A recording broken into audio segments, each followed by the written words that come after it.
Welcome to this side event of the ECOSOC Youth Forum 2021, organized by Trust for Youth and Child Leadership, or TYCL. So TYCL is a non-profit organization which provides safe, inclusive, and participatory spaces and programs for youth and children. And I am sharing TYCL's website in the chat if you're interested to know more about us. So welcome everyone. Thank you for joining us. My name is Kartika. I am from Indonesia. So I'm going to be the moderator for this virtual side event. And joining me is my friend from Egypt. His name is Dawood. So he will also help us with technical support. So before we start, I'm just going to share with all of you our agenda today. So we will start with a welcome remark from the founder of TYCL. And then we will jump directly to today's discussion on the topic, which is COVID-19, youth livelihood and mental health, a global youth voice for resilience and recovery. So the discussion will center around the current status and then best practices and also next steps in improving youth livelihood and mental health worldwide in the wake of COVID-19. So just a little bit of technical information. So this side event will be recorded and then the recording will be uploaded on TYCL's YouTube channel. And when the speaker is presenting, I will spotlight their screen so that it's easier for you to just pay attention to the speaker. And please mute yourself to minimize any distraction while our panelists are presenting. And then at the end of our discussion today, participants will be given time to ask questions or share any experience about the topic that we're discussing today. And while the discussion is ongoing, if you wish to ask questions to a specific panelist, you may just type in the question in the chat box. I am sharing the format to ask questions. And then later on, we will have a networking opportunity at the end of our side event today. So if participants want to connect with our panelists or other participants to just exchange information or probably want to collaborate, in the area of interest, we will provide that opportunity. So without further ado, I would like to invite Dr. Siva Mathiyazhagan, founder of TYCL, who is also a social work practitioner and researcher. His research and practice center around social work, technology, youth, and indigenous communities. So please join me in welcoming Dr. Mathiyazhagan. Thank you. Thank you, Kartika, for your warm welcome and moderating the session today. And good morning, everyone, and good evening and good afternoon. People are joining from all across the globe, and it's a great honor and have you all here. And welcome to the United Nations Economic and Social Council ECOSOC Youth Forum 2021.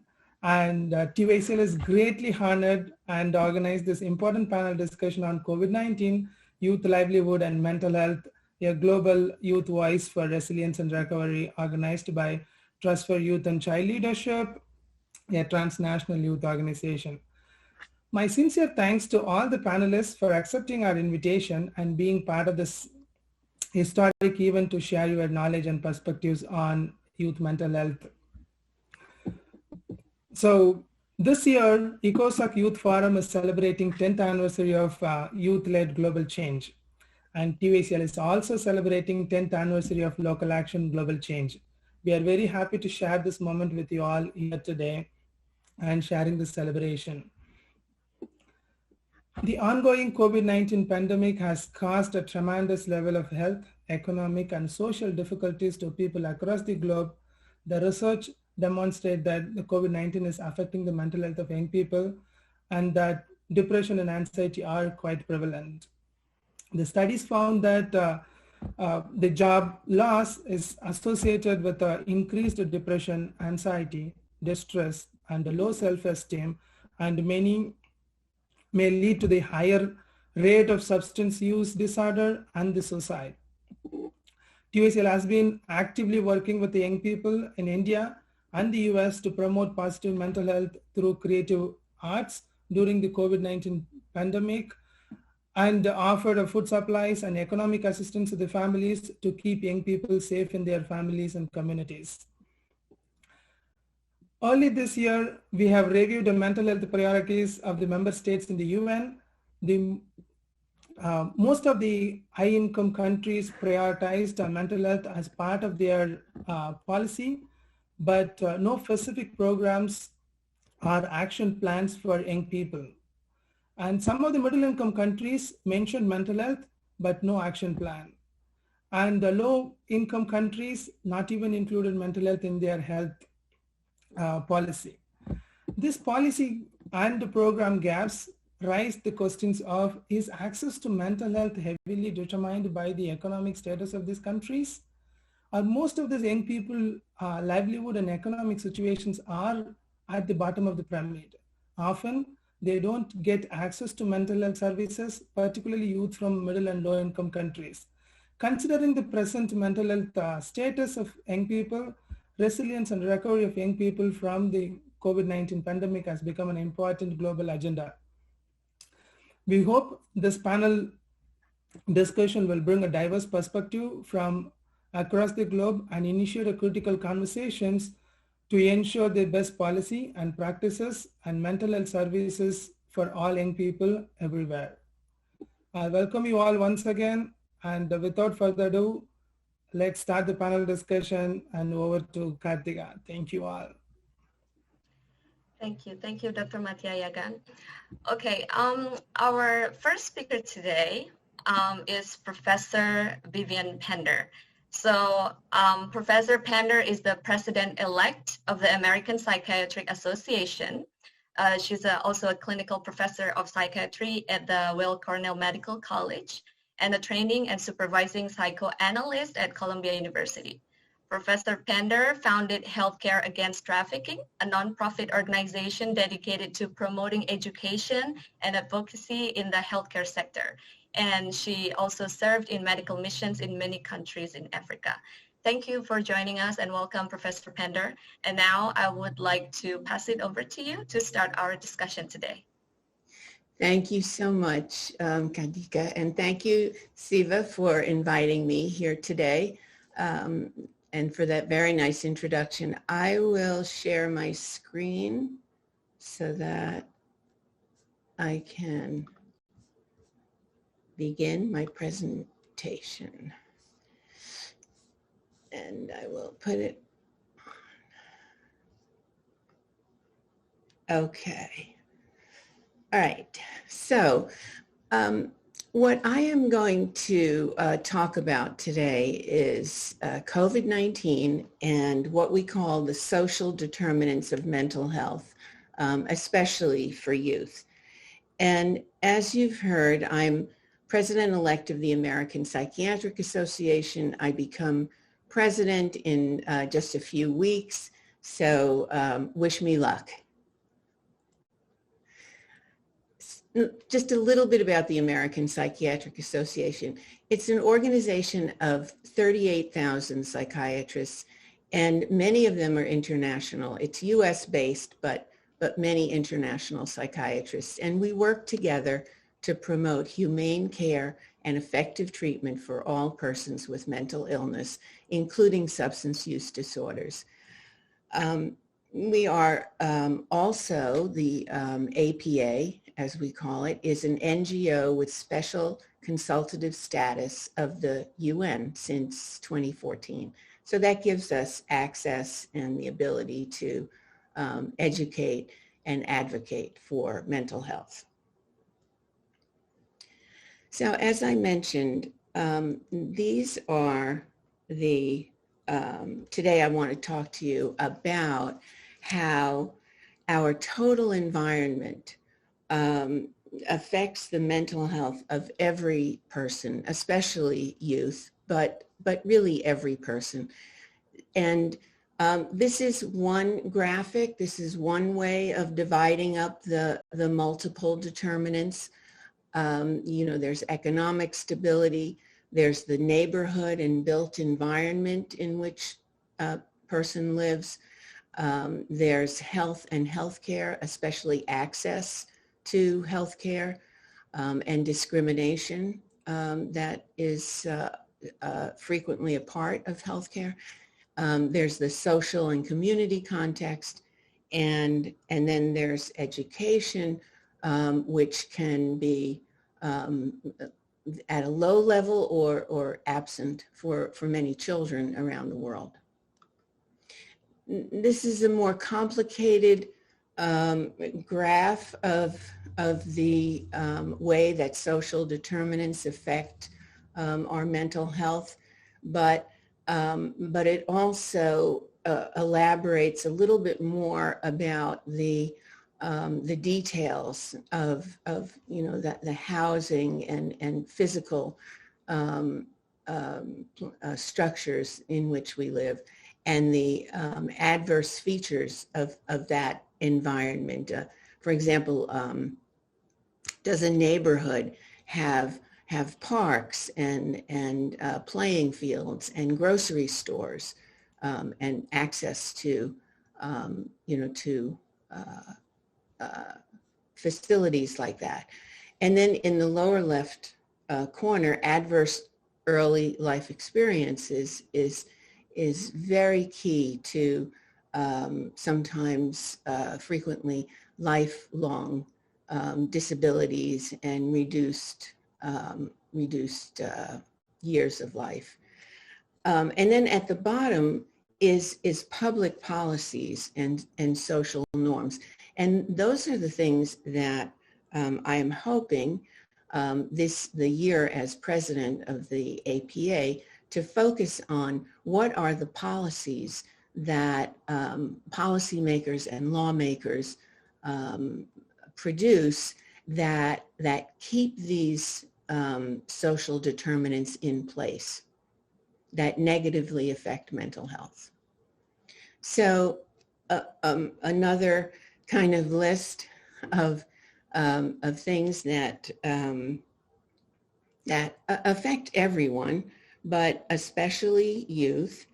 These are risk factors for common mental disorders that are heavily associated with social inequities. And I've kind of gone through these a little bit before. I'm trying to stay within my 10 minutes. Now, during COVID-19, it essentially exacerbated crises that we already had, but it made things much clearer and much worse.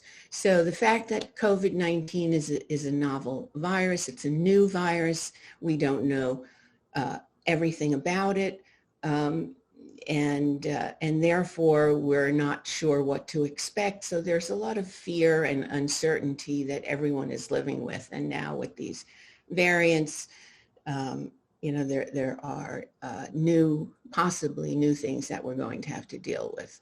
And the vaccinations will definitely help with that, getting it under control, but it's not yet.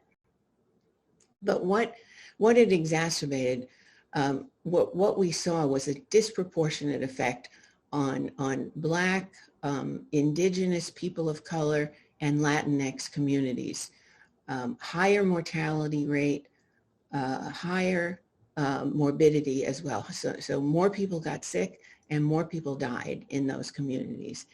And of course it exposed the racism and sexism and ageism that's always been there, but it was much more in clear relief, and now is the time to keep those changes, the possible changes that we might make in those areas going.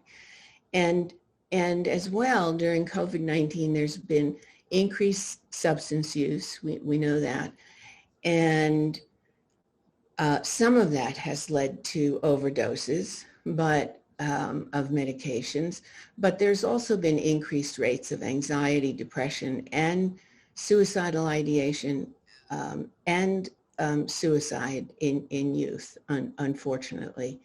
The highest in regular times before COVID-19, the highest cause of mortality in youth is unintended accidents. So that's the #1 cause of death in ages, I think, 15 to 20 or so, or 15 to 24. And now those rates are even higher. And then we're also seeing political violence and economic despair as people have lost their jobs. So this is an example of a life history of trauma, living with those social determinants. So at the age of, starting at the left, at the age of 0 to 2 in the early years, a child might witness violence, usually in the home. And during COVID-19, the rates of domestic violence have dramatically increased. And then by the age of 3 to 10, this child may become a victim of violence. And it should really say violence/trauma. It can also be neglect as well. And then by the age of 10 to 15, we have a survivor of violence.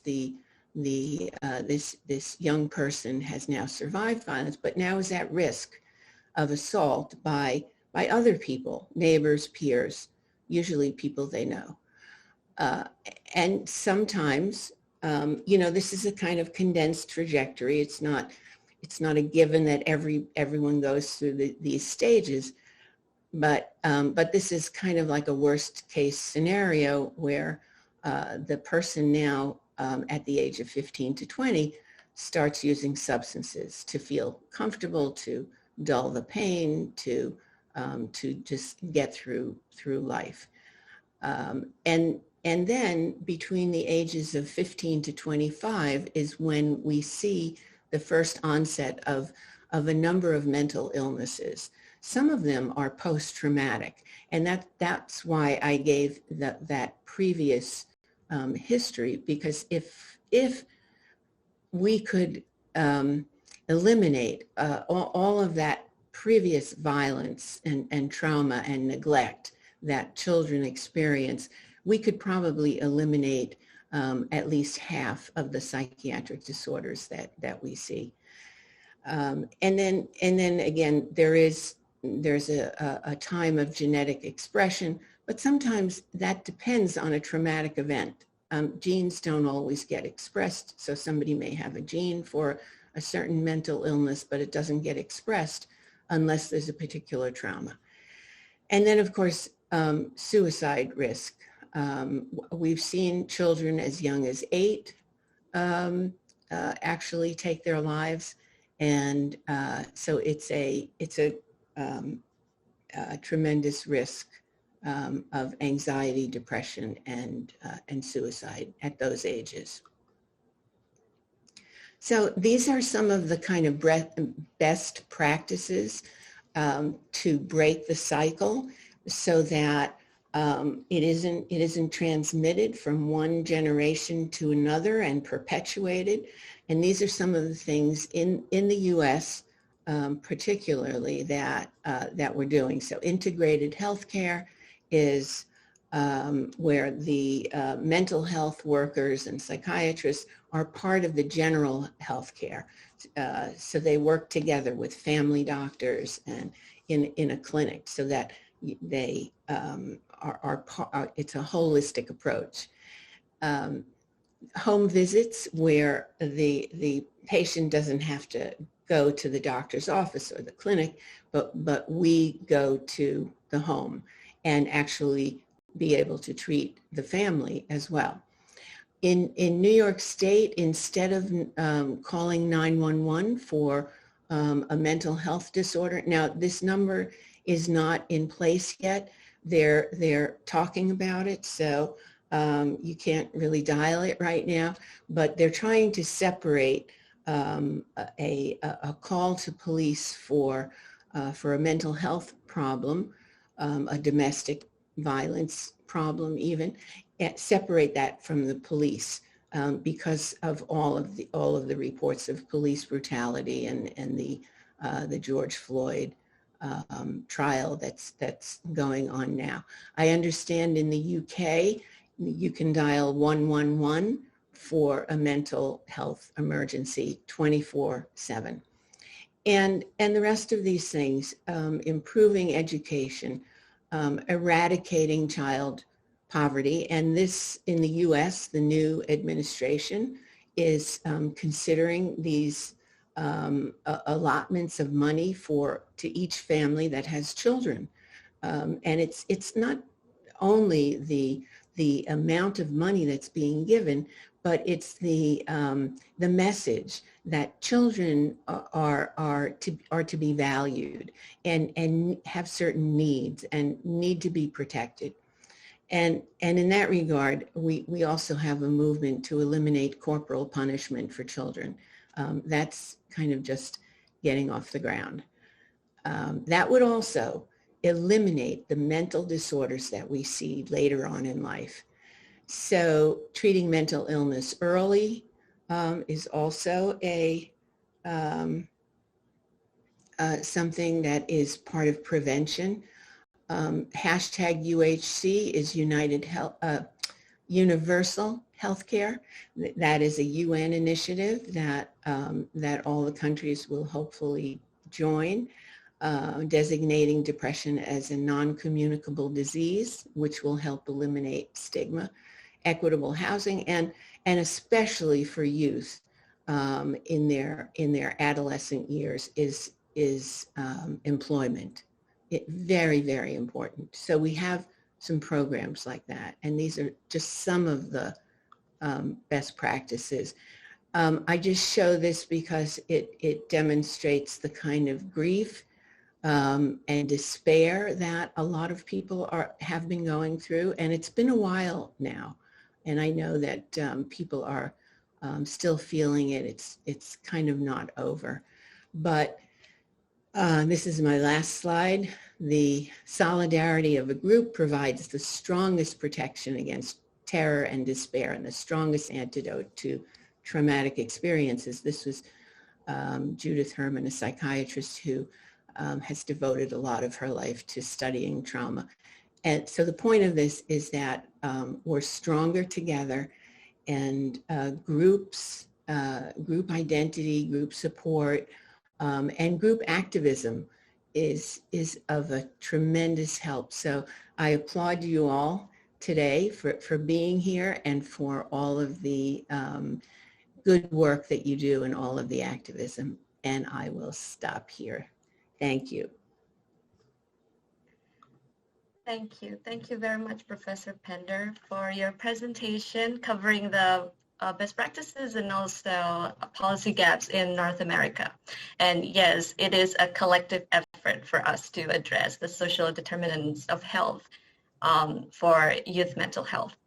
All right, so I just want to remind our participants, if you wish to ask questions to our panelists today, you can leave your questions in the chat box. I am going to share again the format for you to ask questions, and we will answer the questions at the end of our discussion. All right, so let's welcome our next speaker.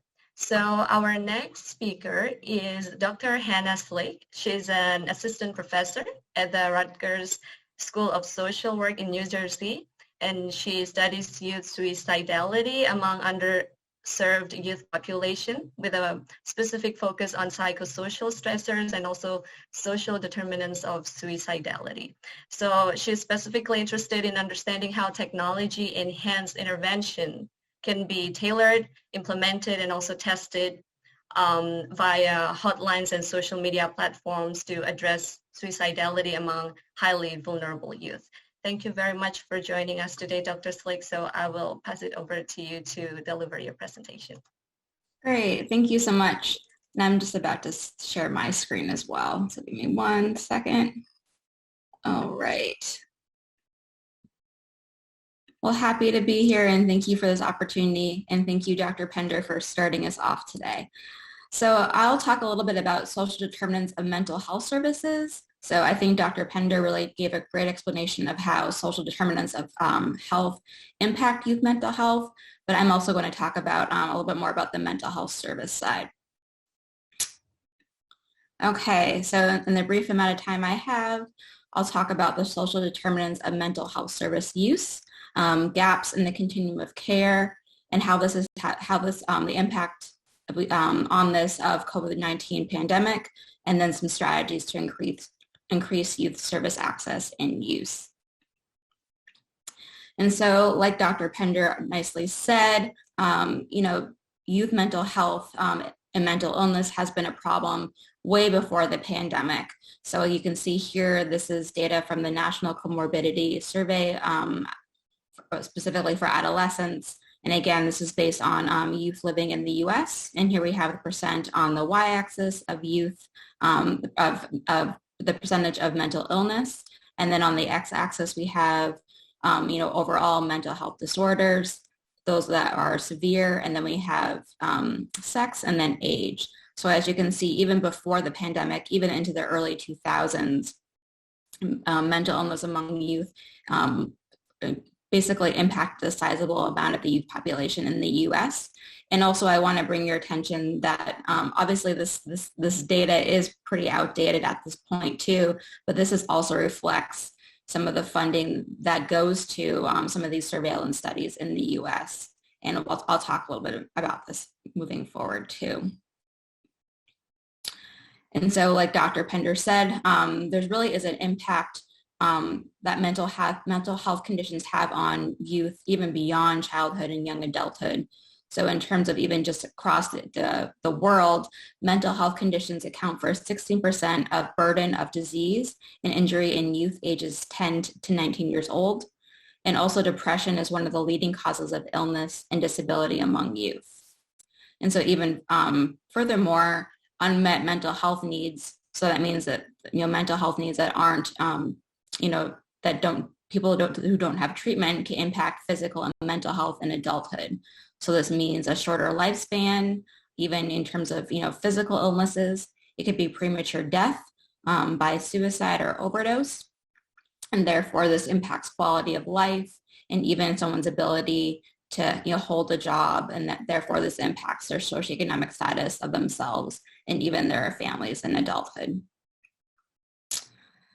And so what we even saw in terms of in terms of the US is that it's really important that we intervene with mental health illness among youth very early to prevent these future problems. But some of the things we were seeing even before the pandemic, like Dr. Pender said, is that there's great disparities in who accesses and uses mental health services. And so this is across the gamut of, different subgroups. This can be by gender, this can be by, race, ethnicity, those that are born in the US, those that come to the US later on in life, someone's immigration status. That means that, if they have documentation or not. Again, the socioeconomic status of the individual and their family. And this even varies very much in the US by region of the country. So if you're living in, a rural area, a suburban area, or even an inner city. And again, since in the US too, since a lot of mental health services are driven by the state, this can even really vary by state and state policy. So again, this was a really big problem in terms of who could access and use mental health services way before the pandemic. So here's another graph. So this data is from the National Health Interview Survey. It's a little bit more recent. And as you can see, the percentage of children, here we have the percentage of children aged 5 to 17 years old who had received mental health treatment. And this graphic really shows the differences by ethnicity and race. So here we have in the darker color, we have Hispanic, non-Hispanic white is a little bit more the next shade of blue, and then the lightest blue is non-Hispanic black. So as we can see, in terms of all different types of treatment on the x-axis, we really see that non-Hispanic white tend to receive treatment for mental health needs a lot more than those who are Hispanic and those who are non-Hispanic Black. And again, this data was collected even well before the pandemic. And so again, this doesn't even take into effect the disparities on who can even receive any type of mental health treatment, regardless of it even being more specialized now in terms of the mental health need right now. And so I think even just a kind of a disclaimer, I'm also a mental health services researcher. So a lot of my focus is on mental health services. And one of the things kind of want to explain to you all today is that there's really a continuum of mental health care. And so it's really important when we're thinking about mental health services and who's accessing what, we're also thinking about this continuum. So this can range from here, in the graphic, from illness recognition, having services that are education that promotes help seeking, and then getting people assessed, even having services that help people bridge that gap between assessment and initiation of treatment, having people actually be in treatment and go through a course or a module of treatment, and then follow up. And so even before the pandemic, there was a lot of gaps in linking youth in the US across this continuum. And a lot of services don't really take into account the nature of youth interaction with mental health systems. So we see in terms of, with youth that sometimes they drop out, they come back to services, and they also, during their pathway of care, they might also seek different informal sources of support too. And so in terms of, my work, and I know Dr. Shiva's work is really thinking about how technology can be a strategy to address some of these gaps in the continuum of care. But again, even before the pandemic, there was a lot of implementations with implementation, considering kind of what types of technology to use. Would it be a smartphone? What operating system? And is this something that the youth group we want to engage? Is this something that they even have access to? Or even thinking, does only one family have a smartphone? And how much time does this youth each day have access access to the smartphone? And again, in terms of my work too, in the citation I provide at the bottom, I've also seen that there's a lot of technology is not really widely, I guess, it is not really integrated well across these different continuum, the stages of the continuum of care too. So technology might not be a cure-all, of course, for mental health, but we really have to think about more, how can it be integrated at these different stages, maybe to supplement a person's involvement with a provider or some other source of treatment, or if this is really going to be standalone. So again, even before the pandemic, we were still very much at this really early stage of understanding how technology can be used to really address these mental health service gaps. And of course, we're still in the midst of it too. And what even Dr. Pender says is that we see that there really is a substantial impact of COVID-19 on youth and young adult mental health. And so here with this figure, this is provided by the Kaiser Family Foundation. We really see that a sizable amount of young adults are impacted by COVID and are reporting more symptoms of anxiety and depression during this period. And that even compares to other cohorts across the lifespan too. So obviously this is something we really do need to zero in on and think about how we can help, the youth and young adults in our communities who will be struggling with the aftermath of COVID-19, even after people have been vaccinated and then return to some sort of normalcy. And again, in terms of what even we know about who has been able to access mental health services during COVID-19, this is still very much not quite known, but we do know that there's been a really substantial impact on under-resourced youth, that there really has been a need to be engaged in mental health services. But unfortunately, we know that in-person services, there's been a damper on that. So this really provided new complexities to mental health service access. So there's been a major reliance on technology, even though we don't quite have these systems and strategies figured out. Also in terms of schools, before the pandemic, that was a big referral source to mental health services. But again, schools are really struggling with this part right now. So there's been less oversight from schools in terms of providing these referrals. And then even just youth being at home, they're with their emotionally and, probably economically taxed families too. And that even adds a stressor, and maybe even just less oversight and energy for a family member to have to help their child engage in services. And then even more so, especially in the US during the earlier stages in the pandemic, our medical systems were very overtaxed. So I know I was working with some other colleagues on ways to actually minimize sending youth to the emergency department for suicidality, because unfortunately at that point, that wasn't as a bigger priority when people were dying from COVID-19 in so many high rates here in the US. So obviously we're still just in the brink of understanding how COVID-19 has even really damaged our mental health service system. And then just kind of to end with my part for today. And so in terms of kind of my wish list for mental health policy in the US and across the world too, is that I really hope there can be increased funding for nationally representative studies of youth mental health service use. So like I showed you that first graphic in the beginning, that's one of the studies that gets cited most in the US. But again, it's very outdated. So we don't really have a good up-to-date understanding of who's even using what and what are those barriers. And also we call them facilitators to helping youth access services. And there really needs to be an investment in national helplines and public mental health services, because we know that this need for mental health services will continue for youth after the pandemic, as they're still grappling, with breaks in their education, their ability to be in the workforce, just their hopes and dreams, and even being exposed to, the death of family members. And even in the US, we put so much of an onus on crisis or suicide hotlines. So if you're in the US, you'll see them, the names of the hotlines just advertised everywhere. But really that's symbolic that we really have a lot of problems getting people even in the door to services. So if we really want to advertise these helplines, we really need to fund them, because a lot of them are actually manned by volunteers rather than just even, people who are clinically trained. And then we need to also think about technology to fill in gaps in the continuum of care. So tools to coach, link, or to monitor symptoms.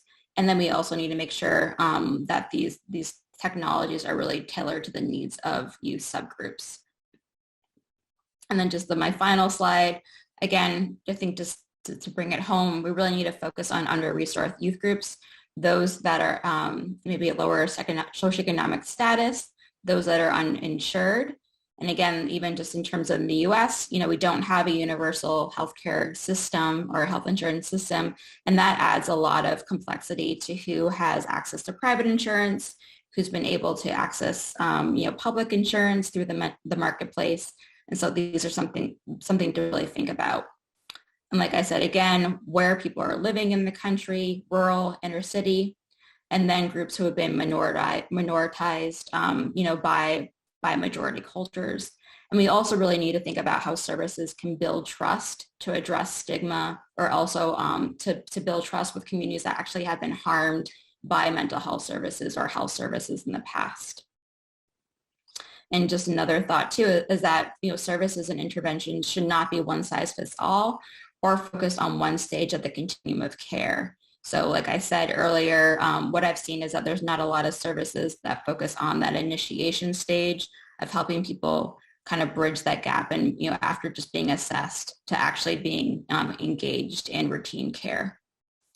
And then just the final point too, I think we also really need to invest in the training of our mental health workforce, even if that is lay persons or, volunteer crisis counselors or specialized providers. So obviously we're going to keep having this need for mental health services. We need to make sure we have the workforce for it.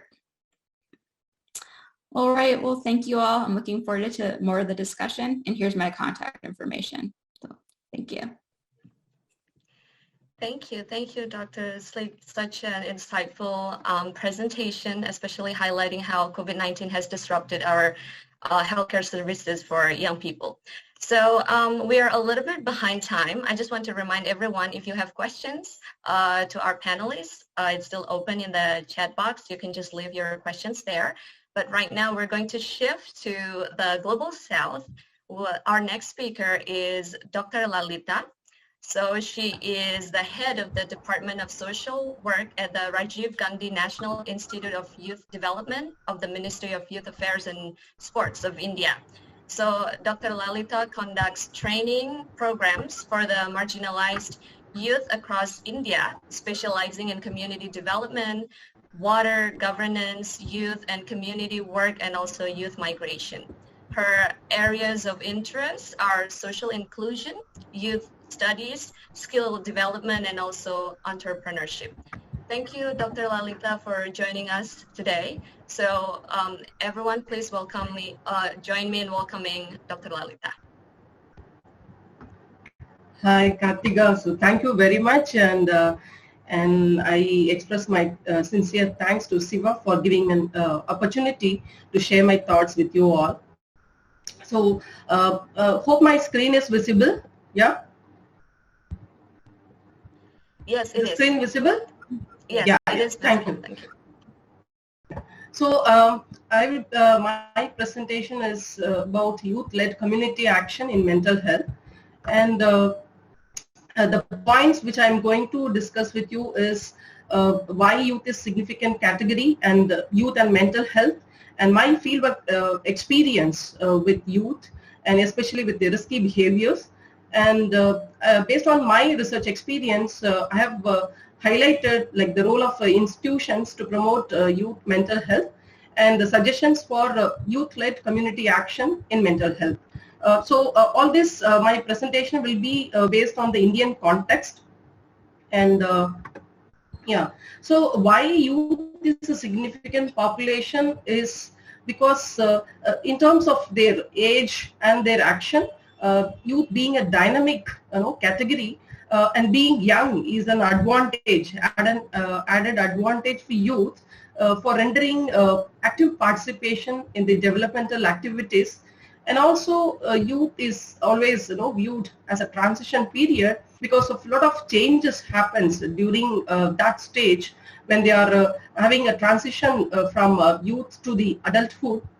And also in country like India, the youth population is huge, and the India is also known as like now youngest nation because having a more youth population. So youth are the active human resource of a country like India, and youth well-being is very important. The reason is not only youth is a significant category and also the population, but apart from that, the Sustainable Development Goal, it is insisting that ensuring healthy lives and promoting well-being for all, that is very important. And youth being a significant category, youth well-being is also very significant. And youth and mental health, like if you see the statistics across the globe, it is said that 20% of young people experiencing mental disorders. And if we relate it with India, it's almost like 7.3%. So they are experiencing the mental illness, and the youth mental health is actually the need of the hour, especially in India, because I think issues and the suicidal rates is also really increasing.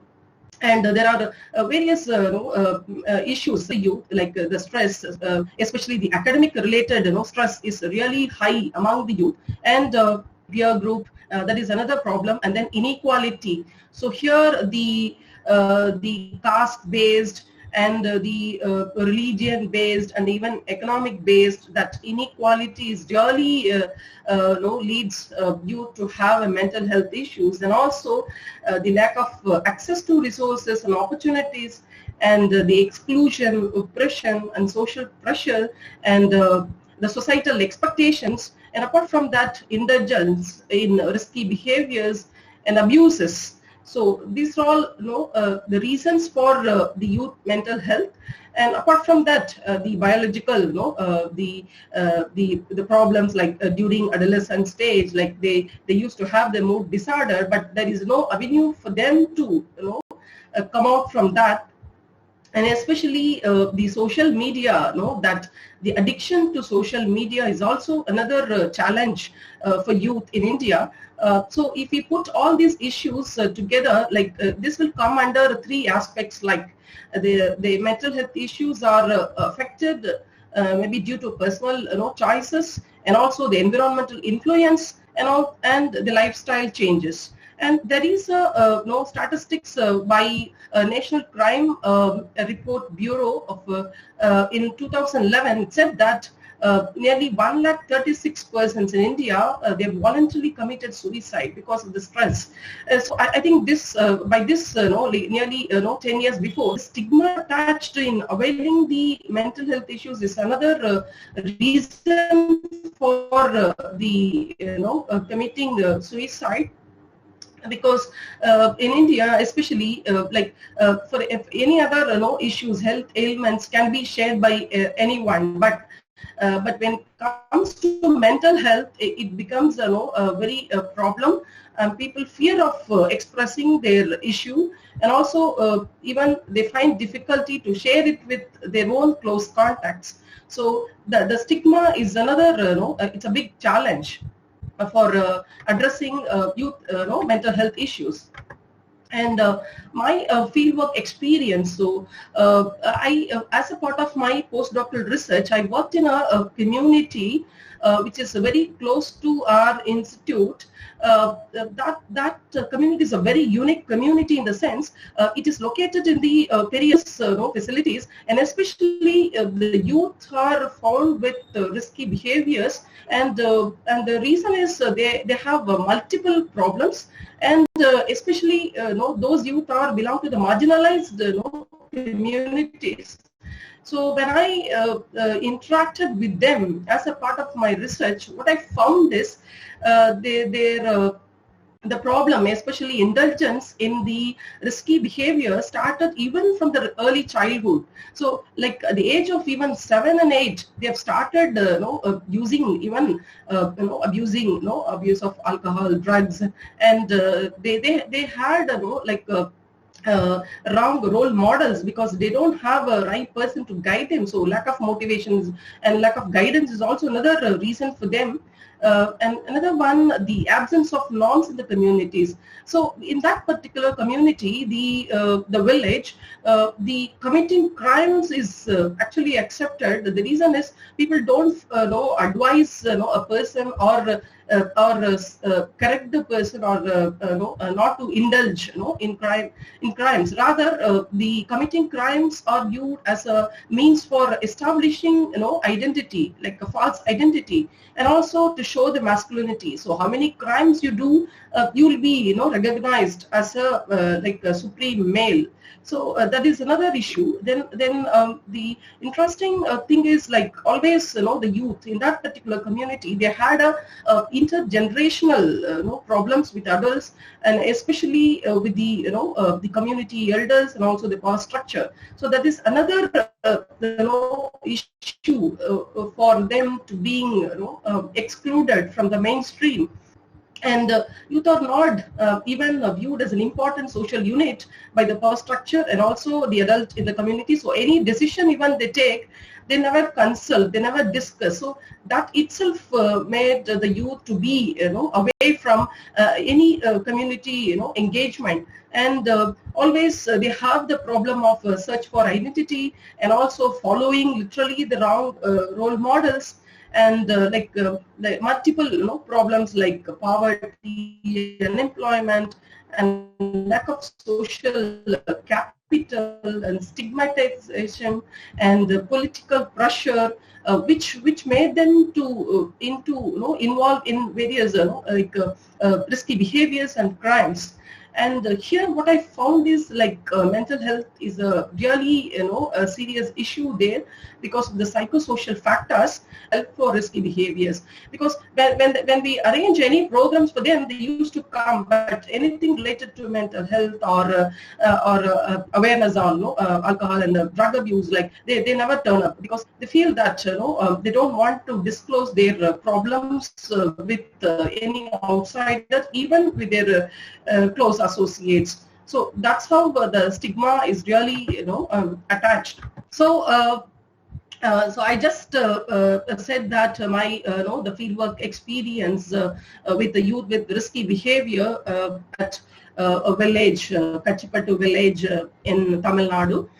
So what I found is what should be done to the youth. So in that way, when I analyzed the community context, then definitely I felt that the application of ecological system theory, because it said that the environment holds a greater role in influencing the personality of an individual. So environment in the sense like family, school and community, which has a greater responsibility in shaping the behavior, attitude and skills of youth, and especially to protect the youth from the risky behaviors. And also the need of community health professionals, because they have greater responsibilities to provide even relevant information to the communities on accessing the resources, since the youth in the community is lacking, they are lagging the support. And apart from that, establishing a sustainable network between educational institutions, health system, and youth service organization and government institution, and especially the industries like CSR initiatives. And also they have to join hands with the community for effective utilization of resources to address youth mental health issues. And the positive youth development programs are really critical for promoting youth mental health, and especially the life skills, healthy habits and the positive attitude and youth leadership training are really needed.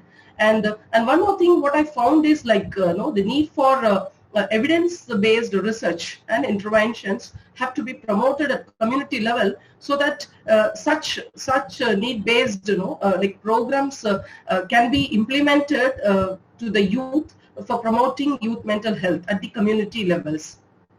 And apart from that, the youth mental health issues, especially in the policies and programs which are designed for youth, that should highlight that youth is a center focus of any programs. And even we have programs and policies, even mental health act and mental health policies, but however community level intervention has not been given that much attention. And when youth are idle, when youth are excluded, so they encounter into various problems. So promoting positive identity in youth is imperative, and the schools and the primary health centers in the community must have a mental health professional. And also I felt that the community mental health surveillance committee should have been set up at the village level, so that they can. So even at the industries also there is a need for appointing or having a mental health counselors. And what I found is there are successful models even already available. The one is Vivian, so which is a mental health organization. They are working for women mental health, but at the same time they work at the community level. They train people, the para professionals, they they train the people at the field, grassroots level, and make them as a community outreach workers. So by that way, these outreach workers, they I think we can probably give her time to come back, and while waiting for her, I would like to just introduce our next speaker. It's Dr. Hatten Marzek. So Dr. Marzek is a medical doctor and a specialist psychiatrist by training. He's a member of the Royal College of Psychiatrists in England, and Dr. Marzek has worked for years in promoting mental health and advocating for integration of mental health and psychosocial support in policy priorities. He also worked with several international NGOs supporting conflict-affected populations from Africa and the Middle East. He is currently a staff member of the United Nations Migration Agency, the International Organization for Migration, or IOM, and in his current assignment, he's overseeing the mental health and psychosocial support program in Iraq. So let us welcome Dr. Marzouk. Time is yours. Thank you very much, Katika, and thank you all for this invitation. I'm very happy to be among this group of distinguished speakers.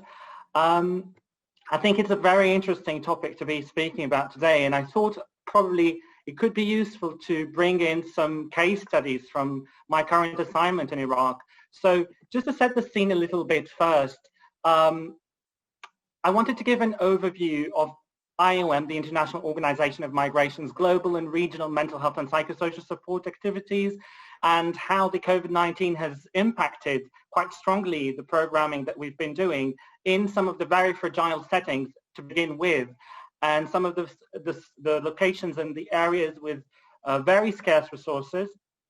And to give two examples that were very pertinent to youth, the development of remote mental health and psychosocial support services provision to the conflict-affected population, and the community-based psychosocial suicide prevention programs, both very much led, developed, and operated with the help of youth in the communities that we were working with.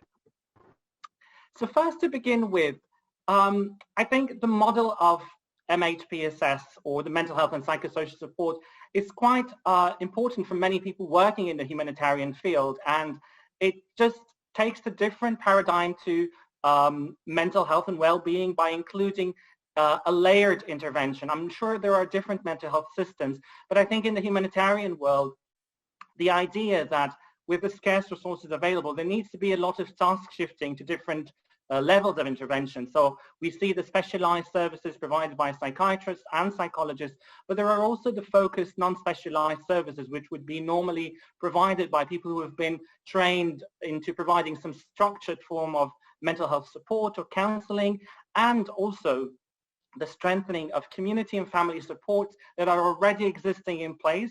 And this is particularly because of the diversity of the communities that are there in the humanitarian settings, and the different mechanisms where the community supports itself, which is not necessarily the, let's say, the Western models of, or the literature models of mental health and well-being. And finally, making sure that there is a link with the basic services and security, which are of course very fundamental to the mental health and well-being. And in many of the settings that IOM works, there is a lot of cross-cutting between different programs in mental health. So it's not provided in isolation. Normally there's a lot of work that is done with community stabilization, social cohesion in communities with different components, health programming, protection, and promotion of livelihood and MHPSS integration. And I will send at the end of the presentation some links to the relevant resources that we use in MHPSS. But for instance, just to get an idea of the scale that IOM operates in the world, we are working in 72 countries, more than 5,800 professionals between psychologists, community mobilizers, psychosocial workers, and others who are providing mental health and psychosocial support to conflict-affected populations, migrants, internally displaced populations, and other people who have been impacted by the conflict. In the MENA region, the Middle East and North Africa in particular, there are more than 4,600,000 cases of COVID-19 that have been confirmed as of the 25th of March. And among those, there were more than 76,000 fatalities. In a region of the world that there are very scarce resources in health and, by proxy also mental health, this has led to a lot of detrimental effect on the mental health system in place, which were quite fragile. Now we'll come to some of the figures in a moment, but I think, as Dr. Szlyk mentioned, there has been a sort of a deprioritization of mental health in that context in favor of the surge response recovery, which makes sense. But in a context where there is very little already available, it has caused a significant effect. And I think also Dr. Lalitha tapped on the idea of livelihoods and economic development and the shrink of the livelihood opportunities available, which has also caused a significant effect on many of the communities that we're working on. And in services and locations where mental health are already very much in short supply, this has stretched really a lot of our programming to the bits. I just wanted to put on this kind of comparison just to give an idea about the available resources, not to suggest that psychiatrists are the only providers of MHPSS or mental health support, but just to give an idea about the available resources in some of the settings in the region and some of the other low and middle income countries. So looking at Iraq, for example, and these numbers are derived, by the way, from the WHO's Global Repository of Information on Mental Health Human Resources.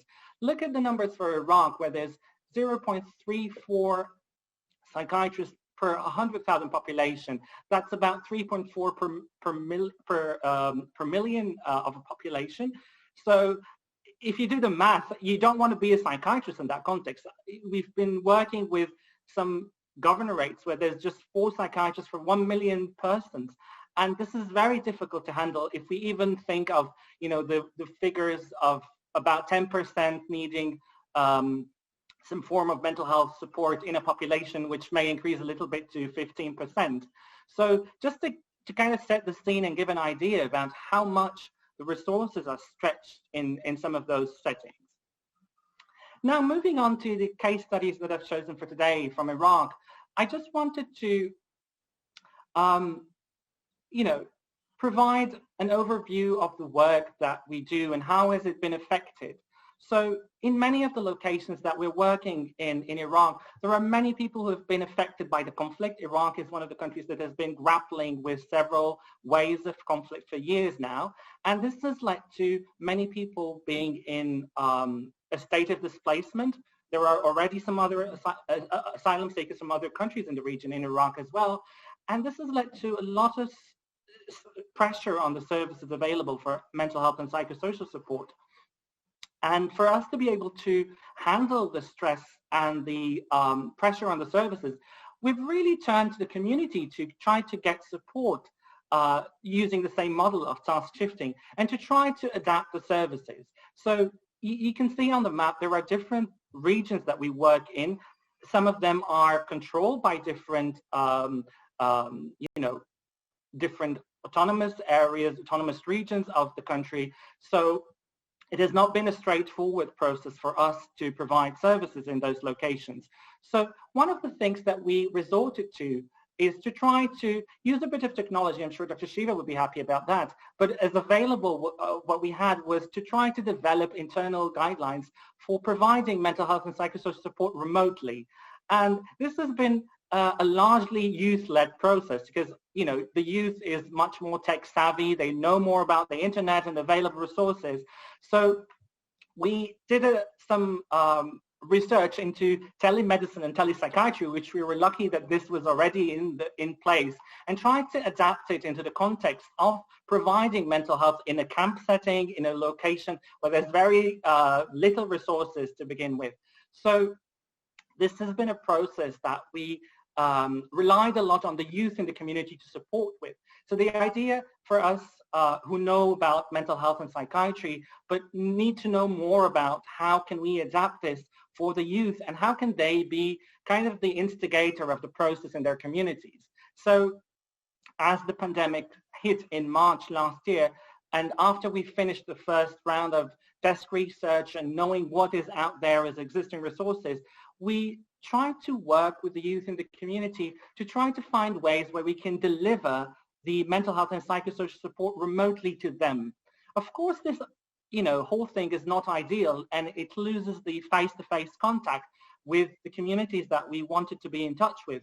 But again, at least it was something, and there were lots of people who really appreciated the availability of services, particularly when there were some moments in the pandemic where we didn't really know how long this will last, and it didn't make sense that we stop our operations completely. So after we kind of jumped in heads first without really knowing how can we develop those guidelines and what would be the end product, we finally reached a set of guidelines that would help the people providing mental health services at different layers. So psychologists, psychiatrists, social workers, and other people along the layers of the pyramid to provide those services. So the first, kind of content or the information provided in the guidelines were to recognize the availability and the value of remote modalities. How can we set up an online session with someone? What are the platforms available online? How can we manage and troubleshoot some of the problems pertaining to use of internet, particularly in some of the areas where internet is very, very weak? And the second thing was for our professional counselors and social workers and others to try to, adapt to the process of confidentiality, consent, and all the other professional conduct that they were expected to have in a physical or face-to-face contact, and try to make sure that this would also be included in the process of providing support remotely. We were also very mindful of the fact of asking people to work from home and this setting has been quite new for everyone, and we try to make sure to include some information about self-care and time management so that the process of adapting and scheduling appointments wouldn't be really encroaching just step by step on their personal time. And with the lack of space in some people's home and the lack of resources, it was really something that we had to work with people first to test it and try it. Then we were able in the end to finalize some of the information of those guidelines. The other thing that was quite key in those guidelines was the skills and competences that were relevant to deliver remote services. A lot of us who work in the mental health setting know that building rapport with clients is really important. But how can you do that if you're not sitting with them face to face and you've never been providing mental health remotely before? It's just something that has been thrown your way and you try to figure out how to do it. So what we were trying to do is to really recognize what are the communication skills that are used in a common consultation, in a regular consultation, and how could they be modified, and how can we guide our staff and the people working in providing services to adapt the skills, and what are the new skills that we need to provide them with in order to adapt to the new reality of COVID-19. And in some stage later on, we were also able to kind of try to identify some of the things that we could do also with groups, because prior to the pandemic, we didn't just provide individual services, we also provided group services and group activities. So it was quite a challenge at the beginning, but I think we were quite happy in the end with the outcome of the kind of field testing for those guidelines and the results in the end.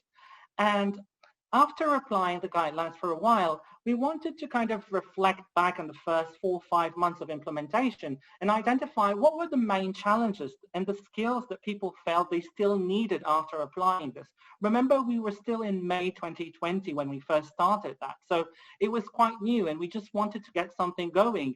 And then towards the end of the year, we had a chance to reflect again and make sure that the adaptive process has been has been mindful of all the challenges that could come through people's way. And I have to say that it was really important to include a lot of youth from the community in this process, because they were really key in kind of bolstering the community's acceptance to those new modalities, particularly in communities which were quite conservative and quite skeptical really of having an online conversation with someone in a context or in a setting that they were not very used to before. The second part, or the second case study that I wanted to tap into today, is the community-based psychosocial suicide prevention programs. And I kind of intersect a little bit with Dr. Szlyk's presentation here, is that, and also, again, affirming what Professor Pender mentioned at the beginning, which is the suicide rates And it's really unfortunate that in some of the countries that we're working in, there are not very clear statistics on suicide. But most recently in Iraq, the Ministry of Health for 2019 has confirmed that there had been at least 1,112 suicide attempts, resulting in the end in 332 deaths. And unfortunately, about, the majority, let's say 89% of those were under 40 years old. So it was again something that was quite pertinent to youth. And in a context where the country has been again affected by a lot of conflicts in the past years, it was something that was quite alarming to us in the middle of the pandemic. And even though the numbers of the rate of suicide in Iraq is 1.09 per 100,000 people compared to 11.4, which is the global average, it was still something that the community was quite concerned about, and it led us to try to find ways of supporting the country in developing its suicide prevention program, and particularly those activities for suicide prevention in youth. Remember, not all the countries in the region have an elaborate suicide prevention strategy, and Iraq is no exception to that. So there was no suicide prevention strategy that was been nationally adopted by the government. And this was one of the first things that we tried to brainstorm on and try to consult with the community to try to develop a national suicide prevention strategy. And at this stage, it's been finalized and it's with the government for a final endorsement and adoption. The strategy that we worked with the government to develop focused really on three main pillars: the strengthening of the mental health system and the services available locally, the building of the community resilience and awareness, and enabling the community to speak about suicide to begin with, because it was something that was completely hush-hush and people were not very comfortable to talk about suicide. And finally, strengthening the data collection, surveillance system, and research into suicide, which continues to be a very strong challenge in the context that we're working in at the moment. So in our attempt to strengthen the mental health services available locally, we relied a lot on the mental health and psychosocial support toolkit that the IOM developed globally. And again, I will share this in the end as one of the resources. But the idea is that there are lots of gaps in the training for GPs and psychiatrists in response to suicide in this context. So it is something, again, that comes as a byproduct of a lack of adequate information and resources about suicide in the country. So if you don't know how many cases of suicide, how can you train your psychiatrist or your GPs to deal with cases of suicide? So it was kind of a domino effect. And we tried again to build on the community-based approaches that we work on with different members of the community to try to make sure that there are also some efforts focused on the post-vention, dealing with bereaved families and trying to kind of have a post-mortem look into the cases of suicide in the community and try to find whether there are common characteristics of the people who have committed suicide. Are there any common characteristics of the youth who have committed suicide? Again, because of the lack of the available surveillance system. The second thing was to build the community resilience and awareness. So we were working with particularly vulnerable communities and vulnerable groups like internally displaced populations.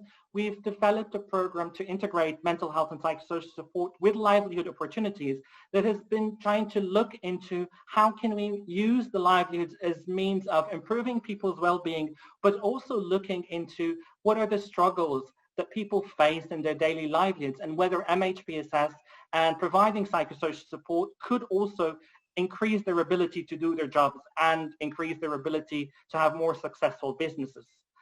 Finally, we were trying to also provide the evidence, some evidence-based, community-based information to cater to the local context. And I will share some of the resources of the materials that we developed. They are available in English, Arabic, and both versions of Kurdish language that are spoken. So in those resources, we focus on the gatekeepers like school teachers, like healthcare workers, and other community members who would be able to speak to their communities more freely about suicide, tell them that help could be available, and just break the silence really about how this issue could be tackled on a community level. And finally, this is something that continues to be a challenge and continues to be a struggle for the health sector in Iraq. The data collection, surveillance system, and research continues to be quite scarce. There have been some scattered initiatives and some scattered case reports and surveys, but there continues to be a need for more elaborate research. And this is one of the things that we continue to recommend to the policymakers, to invest more in research, to invest more in surveillance systems so that they can inform their mental health systems and health system about how the suicide really affects the community. And I think there has been a recent buy-in into that, particularly because of a lot of youth advocacy and a lot of involvement of the youth advocating for this at the government level, at the local government. And hopefully in the coming years, there will be more work done to have surveillance systems in place and research into suicide. Now, I will share in the chat box some of the resources available. So these are links to some of the documents and the resources that I mentioned today. And thank you very much for the time and the opportunity for me to present today. Thank you, Dr. Marzouk. That was a very insightful presentation, and thank you for sharing the resources with us. I would like to re-invite Dr. Lalitha to continue her presentation. I'm sorry that there was some trouble earlier. Dr. Lalitha, are you ready? Yeah, now it is fine, I think. Am I audible? Am I audible? Yes, now? you are. Yes. You could continue your presentation. Okay. Yeah. So I share my PPT. So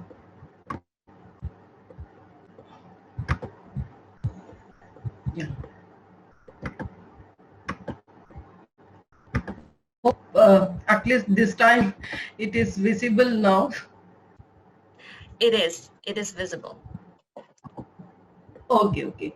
So I don't know where exactly I had the problem.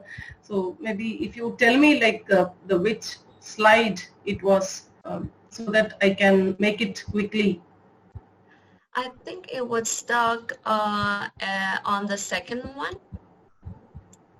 Maybe my field experience, is it? You were talking about evidence-based stuff. Okay, okay.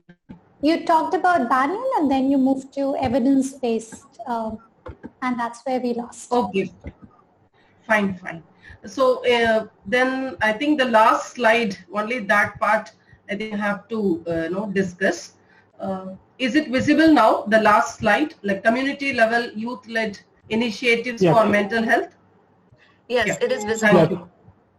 Yeah, thank you very much, and thank you again for giving me an opportunity to share my thoughts. Yeah, so as I said in my like previous presentation, like youth mental health issue, it's a need of the hour, and it should be given greater attention, and especially in all the programs, right from the national and state, and even at the community level, the youth mental health issues should be given important, and especially the programs which are driven for youth well-being. This should have an important component of youth mental health, and the policy also, the youth policy should give importance to youth mental health, because generally the policy is focusing on the skill development programs or employment issues. So, but very specifically the health and also the mental health related issues are specifically drawn. Then such issues will be given greater attention. And the specific programs will reach out to the youth, and the community or the village is a micro unit, but the help or the intervention should be started at that unit itself. So what I felt is, like, based on my fieldwork experience, what I felt is the youth leadership, that has to be promoted at the village level, because in most of the places, especially in the villages, the youth participation is not that much encouraged, and because youth are always viewed that immature or having lack of experience, but youth on the other side having the curiosity and willingness to contribute, but the intergenerational conflict and also the marginalization, which leads them to not to engage very well in the development activities at the village. So the youth are trying for other means to showcase their identity. So obviously they take the negative identity by showing them that they are also power to the adult. So such things can be avoided if youth are given adequate space to express and also to participate. And especially in a village context, the schools play a very important role, and also the primary healthcare centers. So these two institutions have a greater responsibility because they are very proximity. They are located very close to the village. So people those who have problems, especially the children or young people, can be helped through mental health services, especially community-based mental health services, and for which even the village level or the community level mental health surveillance committee can be formed so that these issues can be identified at the early stage, so that they will be provided the intervention at appropriate time. And not only the schools and the primary healthcare center, even industries also have a greater responsibility, because in India we have a program like corporate social responsibility. So most of the programs are related to like environment and education and health, but even health also, like they provide like generally the awareness program or conducting health camps, but not on mental health aspects. So if industry is also very keen towards mental health issues, they can do wonders. And many youth they work in industries, and they also have a lot of work related issues. So and they also undergo a lot of mental trauma. So the having a mental health counselors at the industry levels will also give an opportunity for youth to come out from such issues. And here I would like to suggest, point out two important models. One is the Banyan, an organization which is initiated by a social worker. They are doing community outreach work. That is really an excellent model. So what they do is they identify field level workers or volunteers at the community level. They train them. They offer them diploma course or a certificate course on community mental health. They train them as a paraprofessionals. So whenever they see people with mental health issues, they immediately they assess them and they refer them to the appropriate service centers. So in that way, these paraprofessionals, they help. They provide immediate support to the people who are with the mental health issues. So what I suggest, what I feel that such kind of models can be replicated across the country, because as the youth are undergoing the mental health issues in the country. Another important model like the TYCL model, it is very successful in Pondicherry. I hope maybe Siva would join with our institute, RJNYD, so that because our institute is working for youth across the country, so maybe as a joint initiative, we can even this time explore how we can offer helpline services, because youth, they seek support especially during the crisis. When the crisis is not during crisis, if they are not getting any support, then they have to take extreme step of harming self or harming others. So such models, there are good models which can be replicated.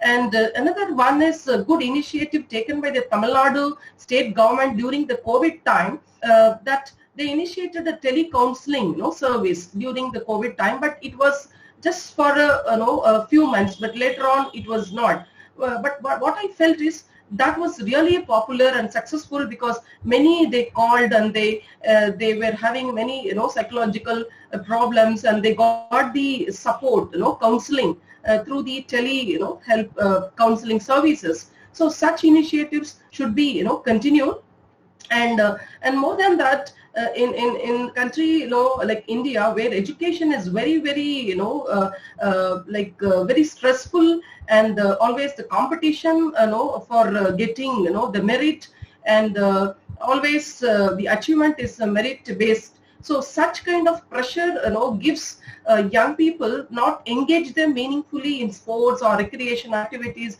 or even volunteering activities. Because when we ask the youth, why are you not, willing to be a part of community volunteering activities, they say that they have an academic pressure, and also the work and societal expectation that at this age you have to supposed to do this. Like, age is related with the responsibility. So that is another issue for youth, and youth-led programs, that has to be encouraged and appreciated. There are many youth service organizations by NGOs as well as the government. So such organization should also work for, the youth mental health related work. And there is a good concept in India, especially in Tamil Nadu, like Friends of Police. So what they do is, the youth from the community, they take lead, and they try to reduce or eradicate, like, the criminal, activities in the community by giving peer support. So these Friends of Police can also be trained for promoting youth mental health. And not only the Friends of Police, even youth clubs. There are youth clubs in communities. So those clubs and youth service organization, they should focus on mental health related issues. And also always youth should not be viewed as a beneficiary. Rather, youth should also come made as a frontline worker whenever any crisis comes related to you, the mental health, and or any issues related to youth. So in such a way, youth should be viewed as an important social unit in the community. So when youth are given proper location or a position, I feel that that importance will give them a kind of a positive feeling, and definitely such a kind of the issues will not arise. So that is what my views. This is purely based on my fieldwork experience for the past 3 to 4 years by closely working with youth with risk behaviors. So thank you very much once again for giving me the opportunity. Thank you. Thank you, Dr. Lalitha, for the presentation. And then now I just want to invite our next speaker. It's Ms. Richa Singh.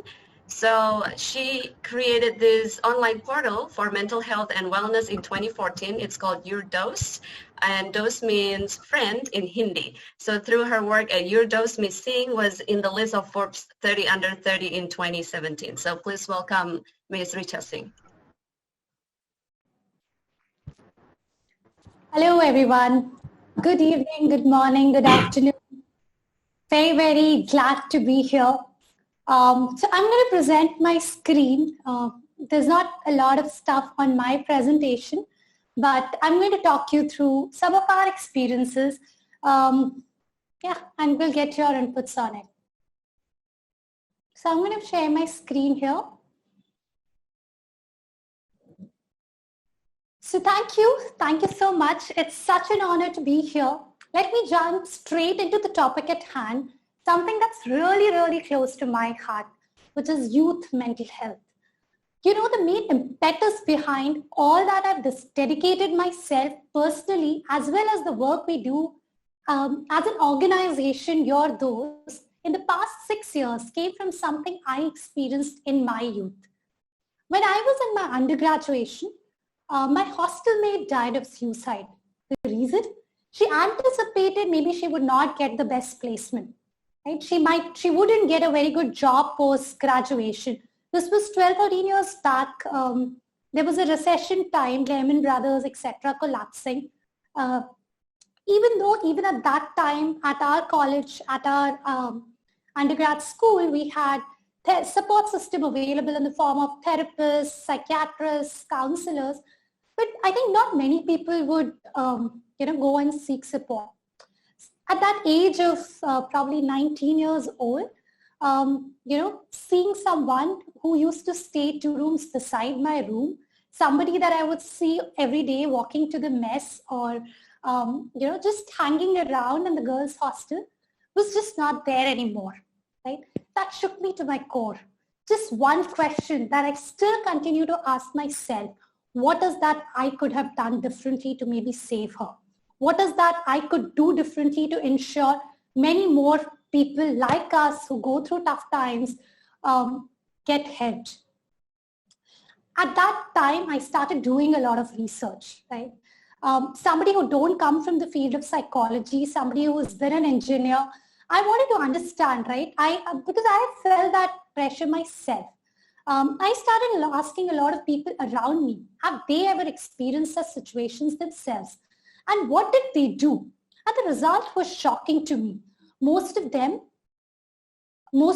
said yes, they have experienced it. They wanted to go out and seek support, but they never had the courage to go out and speak to anyone about it. Even though they always, like I said, they always wanted to. Then probably I thought maybe I'm friends with that kind of people who are more sensitive, people who are like me, right? There's a saying which says you make friends with people who are like you. So then I extended my research, again, not coming from the field of psychology. I met a lot of counselors, I met a lot of mental health professionals in India, in various parts of India, north, south, east, west. I extended my survey to thousands of people. But what was shocking, that the response were almost similar. 70%, more than 70% people said they wanted to go out and seek support, but they never had the courage to go out and seek support. With all the research that I did, there were 3 primary things that stood out. Today, there's a lot of stress because of rising aspirations. Everyone wants to go out, build a $1 billion company fresh out of college, especially in the youth, right? Everyone wants to have a perfect body, a perfect relationship, and so on. Everything perfect, right? And in the world of social media, where there's so much exposure to what others are doing, may or may not be reality, puts in even a lot more pressure. The natural support system, which was there earlier, where we used to, especially in India, right, where we used to stay, where we used to stay with our family, with grandparents, with that cool aunt that we could share our worries with, is just not there anymore, right? Most of the people have migrated from smaller parts of the country to big metros. Probably most of the people are staying on their own. 70 to 80% of the people do not even have access to mental health treatment, right? Culturally also, there's a lot of stigma attached in our society about seeking support, especially psychological support, right? You're just considered so-called mad. Either there is complete insanity or there is complete sanity. There's absolutely nothing in between, right? What would people think of me if I go to a counselor? It's like there is no mental wellness. Mental wellness is equated to mental illness. You just might be confused at a point, right? You might want to just improve yourself, or just might want to have a non-judgmental person to share things with. But where do you go? Whom do you talk to? And especially where there's everyone judging you for that. Asking yourself, right? I'm sure, I think with everybody, people around here, I mean, just ask yourself. You would have gone through a tough time yourself, right? Or you would know someone going through a tough time. That's when I realized, right, looking at some of those numbers, that the problem is no more personal to me. It's rather $1 billion unmet demand. It's a pandemic that needs to be addressed, right? I mean, look at the numbers of suicides. India lost about 140,000 people, 140,000 lives to suicide in 2019 alone. Now compare that to 149,000 deaths to COVID-19 in 2020. Clearly, we have been amidst the pandemic, mental health pandemic for a while, right? Here's a shocker. About 18 to 29-year-olds make up for the highest proportion of suicides in our country. 35% of the all lives lost, right? I'm obsessed about solving this problem and finding the best way in which we could reach out to people. Right? We cannot make them come to us. That's something I've realized because of stigma, because of the pressure, because of availability, accessibility. Right? Rather, we have to go to where they are.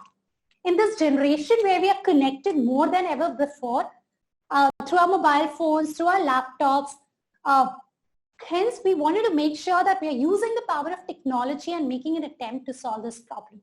Right? Today we have so many ways to connect, much more than ever before, but are we really connected? Or are we connected just to like and upvote and comment, right? We wanted to change that. We wanted to connect people to be able to share their emotions. With this belief, we started YourDOST, right? Dost in Hindi, like I said, means friend. So I think the whole idea was to say that it is that safe space where people could just talk it out, right? It's for everyone.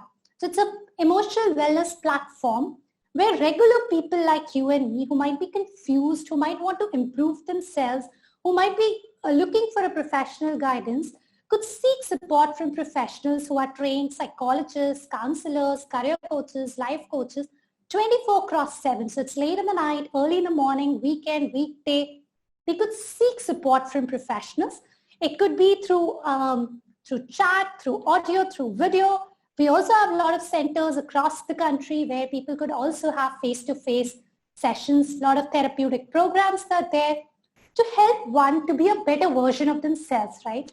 Be it personally, be it professionally, be it by building healthier relationships, being more confident, having better time management, learning healthy habits, overcoming addiction, having more positive thought process, etc. Right? What started as a crazy idea almost 6 years back has actually helped over 1 million people by now. We have conducted also over 1 million counseling sessions. We have saved more than 6,000 lives. We work with more than 200 plus institutes in India, be it a lot of educational institutes, be it organizations which are startups, which are larger organizations, which are government, but we still have a long way to go, right? It hurts to me that as a country, as a community, we are still not doing enough for our youth, right? Look at these pandemic times, right? According to our own research, which we did with thousands of people, 58% of Indian college students experienced a significant increase in stress and anxiety due to COVID pandemic. Among working professionals aged 25 and below, 57% experienced a rise in stress and anxiety. Even at YourDOST, on the platform, we conducted over 200,000 therapy sessions just in 2020, right? 60% of them were with the clients who were aged 25 and below. In fact, the number of sessions that we conduct on the platform every single day rose up by 120%. Right? When I dig further, saying what are the kind of issues that people were really being affected with, I think the top 3 issues, over 80% of the sessions were related to relationship issues. 2020 tested many young relationships. Partners were unexpectedly separated from each other. For many, it led to breakups. I think people were not used to staying at home so much, which also led to a lot of people reaching out for support. 12% of the sessions were for low self-confidence or low confidence and self-esteem. So many were left anxious and worried about the pandemic, impact of pandemic would have on their career. For students, it would affect their placements. For professional, whether they would even have their job, say a few weeks down the line, or would they even have to go with a pay cut, right? There were, of course, the ever-present anxiety of them or a loved one contracting COVID-19. Many fought the feelings of even loneliness, isolation that brought by the lockdown and strict social distancing norms, right? All these directly led to fall in their self-esteem and confidence. Finally, the 11% was around work-life balance, utterly being, there was an imbalance to the work-life balance that was there earlier. They found themselves either not focusing on their academic or office work or focusing so much that it consumed the other aspects of a life, right? The boundaries getting blurred, right? But here's the thing. How many of us even know, right? How to tell if someone is having a hard time, let alone knowing how to support them in an appropriate manner. And I'm talking about, especially in the context of India, right? How do we know I can just sleep over it, or I need to talk about it to someone, right? What can we do as a country, as a community, to really protect our youth, to save young lives, especially as a country which is all about youth? How can we empower the youth, right? The way we look at it, because we work with over million sessions where we have worked primarily with the youth, I think we need to look at the way we believe at it. We need to look at it at 3 levels, right? At an individual level, we need to be able to empower our youth and help them become resilient individuals, right? There can be many ways to facilitate that. Introducing a lot of self-management training, stress management trainings at school level, at colleges level, at corporate level, a lot of physical activity program, a lot of programs around yoga, meditation, e-courses, module, even offering professional therapy. I remember Dr. Lalitha also talking about it, right? Professional therapy support are just some of the countless ways in which we could empower people to support themselves at an individual level, right? Secondly, it's very important that as a community level we support, right? Communities could be the team, the academic courses, batches. It could be our communities in the local areas that we are living, right? By making it mandatory for the respective community, be it manager, be it staff members, be it employees, be it students, to undergo certain kinds of training, right? Be it psychological first aid, be it suicide prevention training or suicide gatekeeping, so to say. The goal is to build that peer support and a community, caring community culture, right? Creating a community which is mental health ready. Thirdly, also at the organization level, right? When I say organization, it could be an educational institute, it could be a government, it could be a corporation, right? We need to make sure that youth mental health is the agenda of a leadership, right? Not a few people, not just a few people. It needs to be the agenda of the top. And there has to be enough budget, enough policy, enough mind space allocated to it, right? It's our responsibility, not just as a country, as a community also, to protect our youth, be there for them in these tough times, make it an important agenda for this progressive India, right? Today, when I look at what we have done at YourDOST, or what as a country with the government, with the initiatives that as a country we are trying to achieve, I believe I look at it probably 10 years back. I look, if something like YourDOST or something like an important support system was available, probably my friend would still be alive, right? Let's just make sure that, we are there for each other.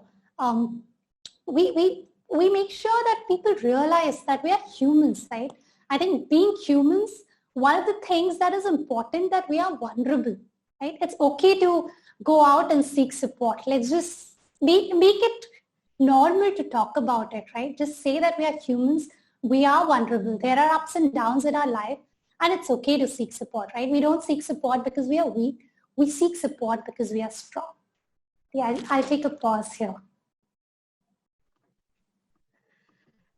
Thank you, Ms. Singh, for your very wonderful presentation. Yes, we should normalize conversation about mental health, and also normalize people seeking help when they're battling mental health.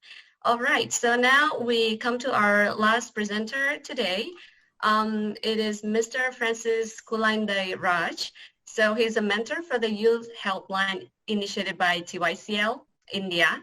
So it is a helpline assistance offered to youth in Puducherry, India, as well, to determinants of mental health issues and suicidality of youth. So I'll pass it over to you, Mr. Kulandai Raj. Yes. Yes. Can you hear me? Yes, we can. Okay. Yeah.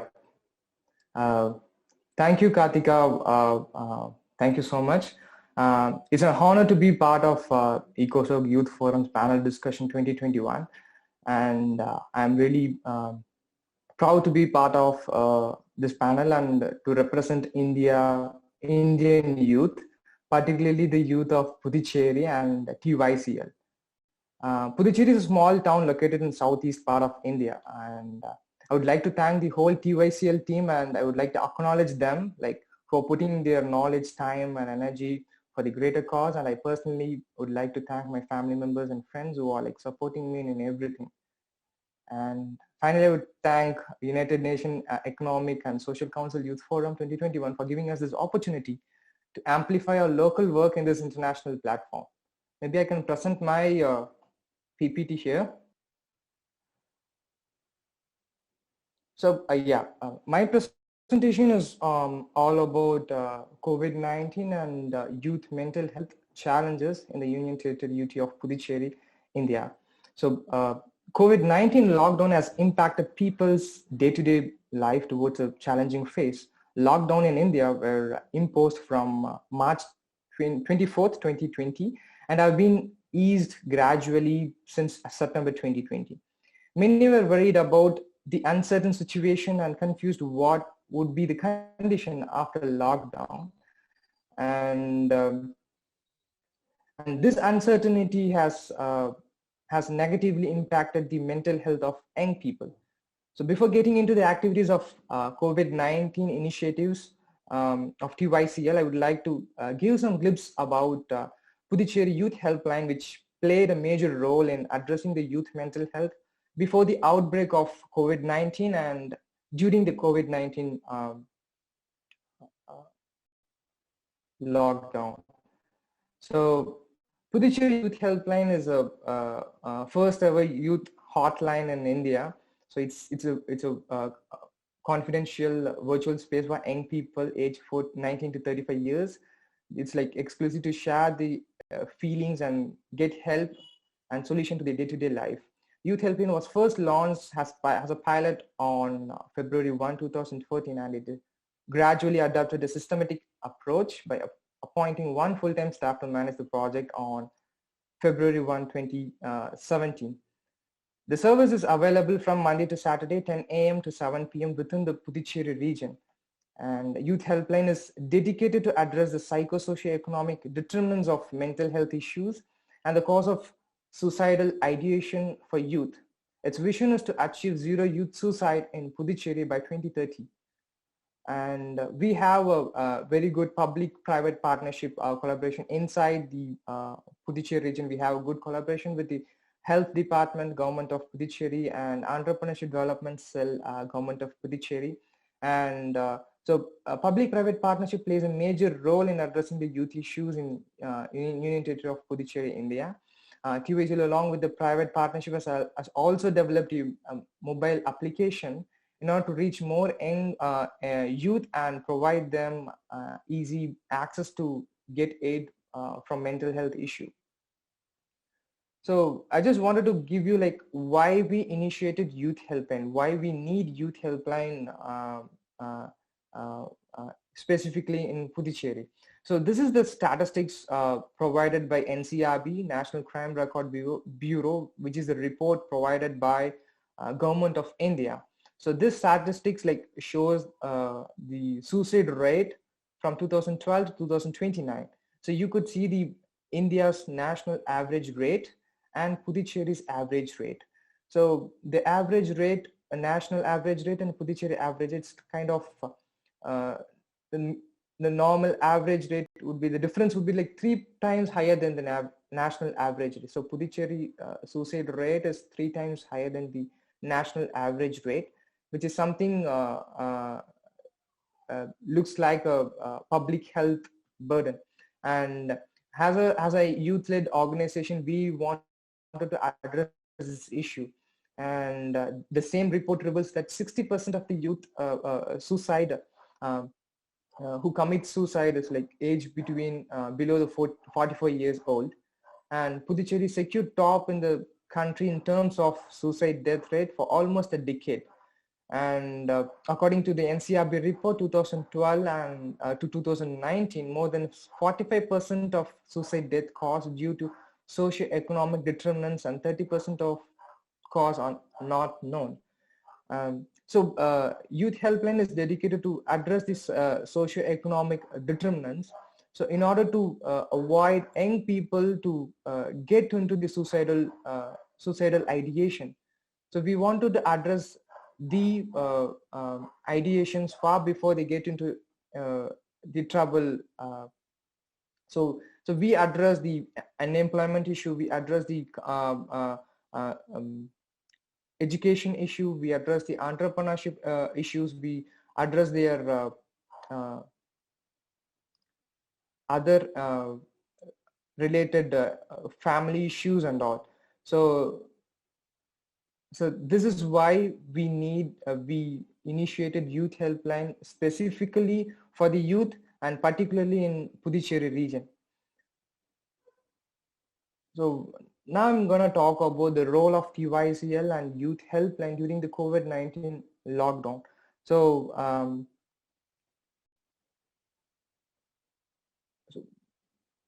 yes. The main, we initiated the Overcome COVID-19 initiative like after a week, the lockdown has been announced in India. So, so we initiated this virtual space for the every people. The main aim of the Overcome COVID-19 is to create a positive hope and new virtual opportunity for children, youth, and their families to overcome COVID-19 by staying home safe and healthy with skills and creativity to adapt to a new normal with young people to overcome COVID-19 pandemic in their own families and communities in Puducherry. So we initiated certain activities in order to make the every community, young people, children to engage in order to maintain, in order to avoid the mental instability. So we have like virtual mental health support. We already had that, and we amplified the support. We mobilized more 10 more mental health professionals during the pandemic in order to give support to the young people and all other age people. And we initiated virtual space for children, so to express their talent in any kind of art form. And we also initiated a space for the youth so that they can express their talent. For example, click the truth, they can get a photo, click any photo, and they can express that. We can publish that, we can in our social media, so that they will get encouraged or they get acknowledged. And we also had virtual open mic so that anyone can come and express their talent. We also conducted a creation virtual space for youth creations so they can express their art forms. And we also organized a panel discussion with the experts regarding the unemployment of youth, regarding the LGBTQ, their mental health status during the lockdown. And we also had a discussion with the experts on migrants and their families. So in order to give more knowledge to the people who are like confused about the uncertainty. So when it comes to community level, we just gave them a non-medical support, giving them groceries. And the people who most of the people who are like during the lockdown, they don't have any source for their livelihood. Everything has been stopped. They ran out of money. They don't have anything in their home to cook and eat. So they literally like they are out of their basic need. Those basic needs impacted their mental health as well. So as a youth-led organization, we got a lot of calls from the community people asking these kinds of support, and we provided them. So this would be our impact. These are the impact, and within 3 months, like we supported 1,431 people, and so 55 transgenders, 399 poor families, 100 senior citizens and migrant families. So it's not just giving the groceries or rice or vegetable. It's like giving them mental health support as well. So food is a basic psychological basic need, and it always impacts the psychological aspect of human being, and also giving the space for the youth and children to give a creative space for them to ventilate, to express their talents, is also to address the mental health issues, to make them stabilize their mental health. So that's the main concept of initiating this Overcome 19 initiative. And so I just wanted to give some recommendations out of it. So it's a National Youth Mental Health Action Plan for India. We are happy that India has developed a National Mental Health Policy 2017. However, there is a huge need to develop and execute the Youth Mental Health Action Plan to achieve SDGs 3. And also we also emphasize this national youth hotline in India. Though India has a high young population in the world, there is no national hotline for youth to address these socio-economic determinants.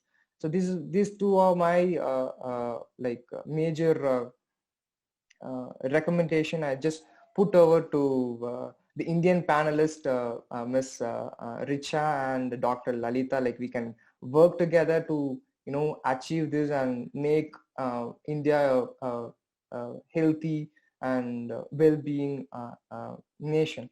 So yeah, and this is like Overcome 19 ebook we have published.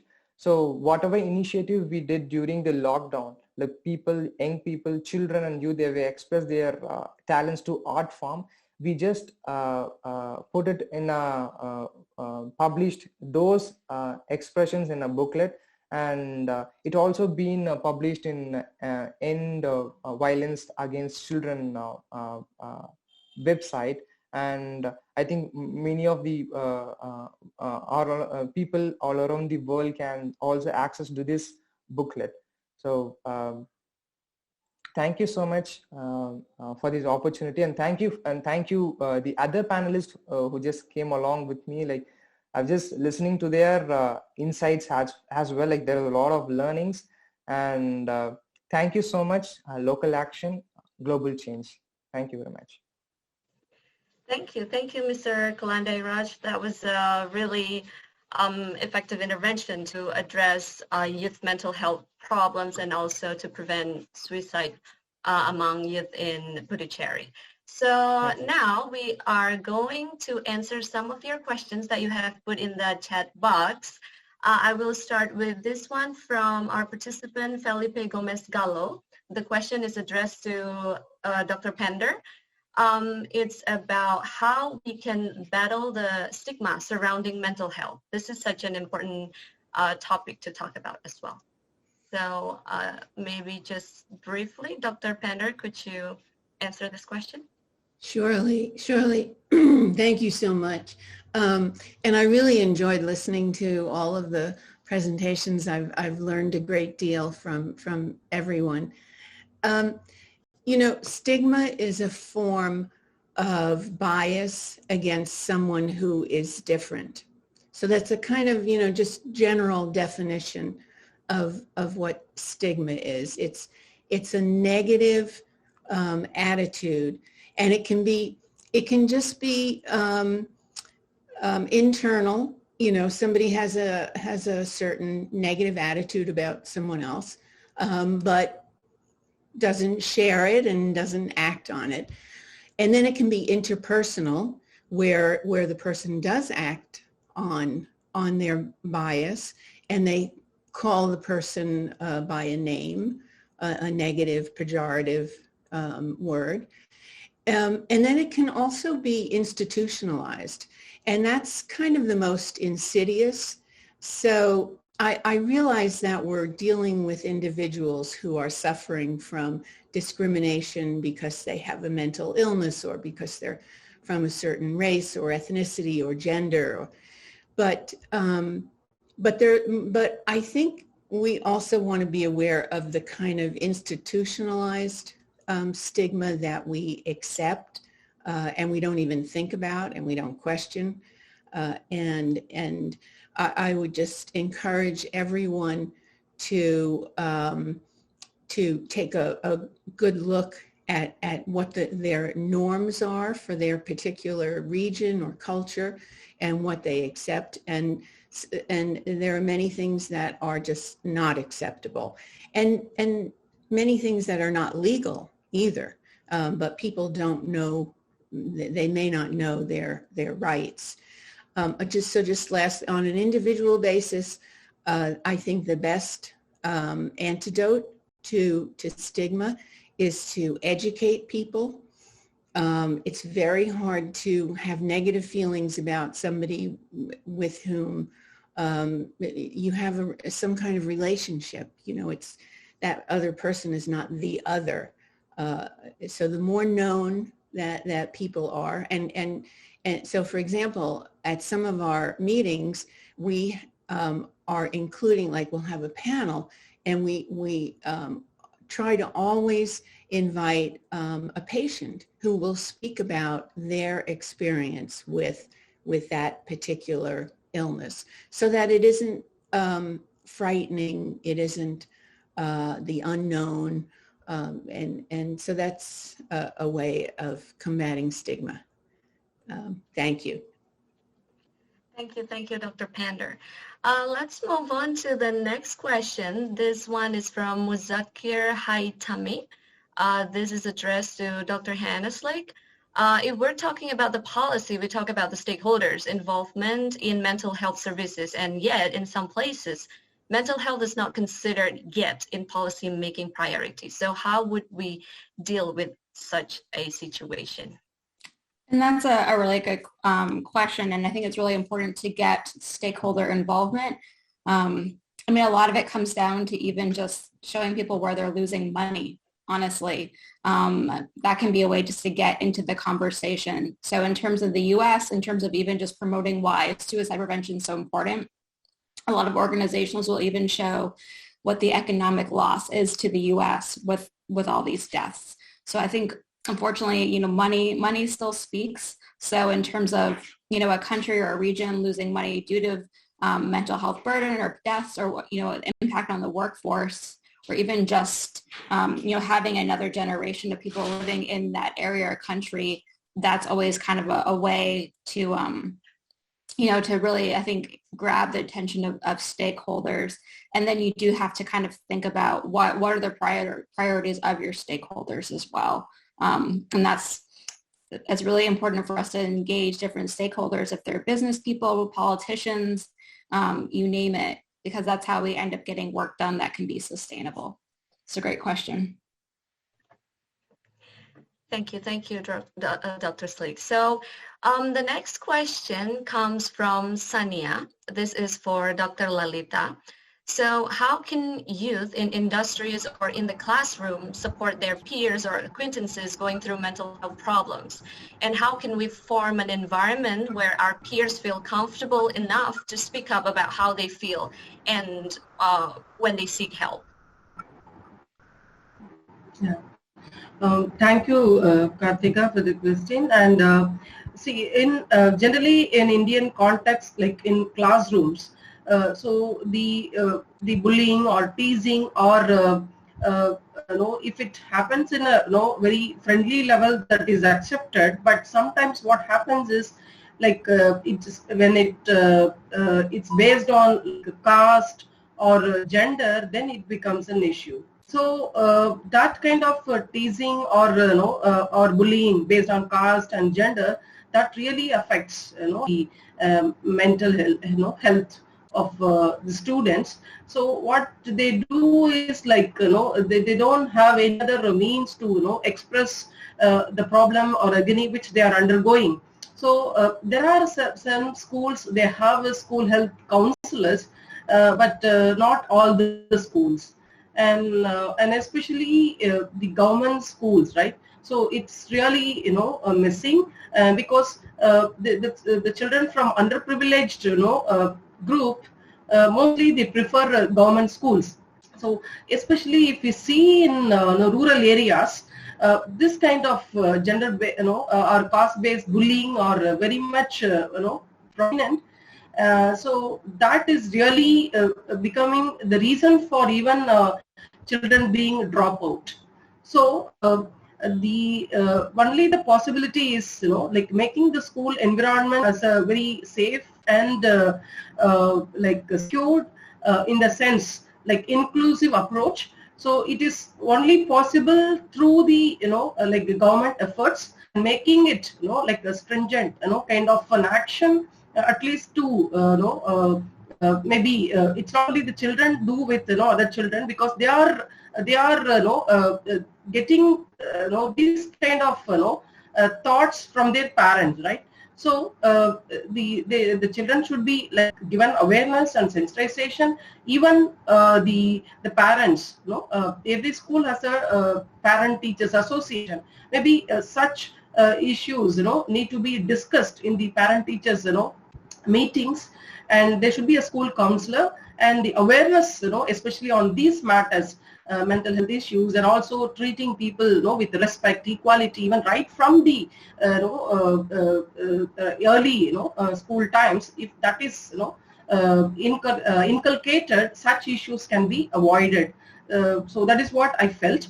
And another one is like the social expectation also from the parents, that is very, very high here, because everybody want, the children should be like achiever in all the aspects. So that is unrealistic and impossible.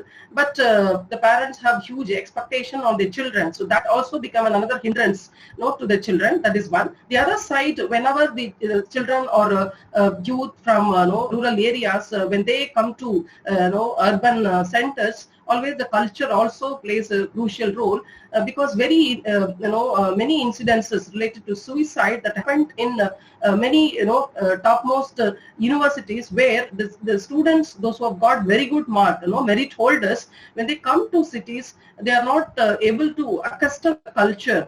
So they found it very uncomfortable, and they don't have people to express. So they can't go back even to their home place, because the sense of pride and everything matters. So what they take immediate step of committing suicide. So I would say that like school is an important place, or a college is an important place, where the role of health professionals are very, very significant. Maybe like state government or the NGOs, youth service organization, if they take up that as a commitment, and if such things are bring out as a policy or a program, then these issues can be really tackled. Thank you. Thank you, Dr. Lalitha. So the last question is from Iqbal Tidar. So this is addressed to Dr. Marzek. Basically, this asks about how we could raise awareness among society who lack the awareness in mental health, and if you could share about your experiences, how do you overcome these challenges? Yeah, Dr. Marzek, yeah, you are muted. Could you unmute yourself? Yes, sorry, I just lost electricity here. So yes, regarding the question about the society and educating the society about mental health, I think it's not just about convincing someone or not about trying to push an agenda, but it's more of engaging the community really to try to have a buy-in into mental health and psychosocial support. So I think it's really important to understand, and as Dr. Pender mentioned, the reasons for an underlying situation. So for instance, similar to the analogy of the stigma, the resistance to mental health could be due to stigma, could be due to other factors that are affecting people's perception of what is mental health. So I think it would come in handy if we try to break down the reasons for resistance of the community to approaching mental health services and addressing them accordingly. So I think my recommendation would be really to try to understand first and do an effort in understanding what are the fundamental reasons that people are resisting seeking mental health services and address them accordingly. And they could be a wide range of things. They could be certain personal beliefs, they could be community perceptions, they could be access of services. So that we really need to look very closely at different aspects of mental health services to try to really engage people in approaching mental health in general. Thank you. Thank you, Dr. Marzouk. So I think our discussion today has come to an end.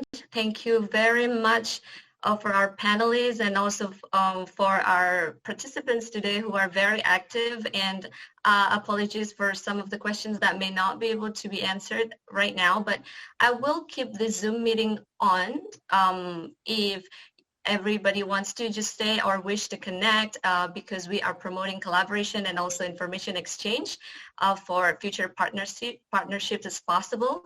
So anybody who wishes to just stay and connect, they can just stay. All right, so to close our panel discussion today, I would like to ask a question for reflection. From what you have learned today, how are you going to take action in your capacities, big or small, to address the pervasive issues of mental health among youth, especially in the middle of this COVID-19 pandemic?